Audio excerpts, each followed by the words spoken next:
ఏటీఎంలో డబ్బులు తీసుకోవడం చూసాం. కానీ ఏటీఎంలో ధాన్యం తీసుకోవడం ఎప్పుడైనా చూసారా? అవును. ఇప్పుడు దేశంలో ఒక కొత్త తరహా గ్రెయిన్ ఏటీఎం అందుబాటులోకి వచ్చింది. ఛత్తీస్‌గఢ్‌లోని వైశాలి నగర్‌లో అన్నపూర్ణ గ్రెయిన్ ఏటీఎంని ప్రారంభించారు. మరి ఈ రేషన్ ఏటీఎం ఎలా పనిచేస్తుంది? ఇదే అసలు ఆసక్తికరమైన విషయం. బ్యాంక్ ఏటీఎంలో కార్డు పెట్టి డబ్బులు తీసుకున్నట్టే ఇక్కడ లబ్ధిదారులు రేషన్ కార్డు లేదా ఆధార్ వివరాలతో నమోదు చేసుకొని బయోమెట్రిక్ వెరిఫికేషన్ పూర్తి చేయాలి. వెరిఫికేషన్ పూర్తయిన తర్వాత అర్హతకు అనుగుణంగా మెషిన్ నుంచి ధాన్యాన్ని పొందవచ్చు. అంటే రేషన్ కోసం గంటల తరబడి క్యూలో నిలబడాల్సిన అవసరం లేకుండా స్వయం చాలకంగా ధాన్యం పొందే అవకాశం.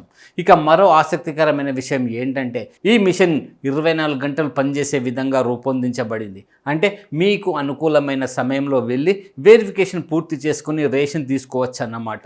ప్రజా పంపిణీ వ్యవస్థలో రేషన్ పంపిణీని మరింత సులభంగా, పారదర్శకంగా, సాంకేతికంగా మార్చే ప్రయత్నంలో భాగంగానే ఈ విధానాన్ని తీసుకొచ్చారు. డబ్బుల కోసం ఏటీఎం, ఇక ధాన్యం కోసం గ్రెయిన్ ఏటీఎం.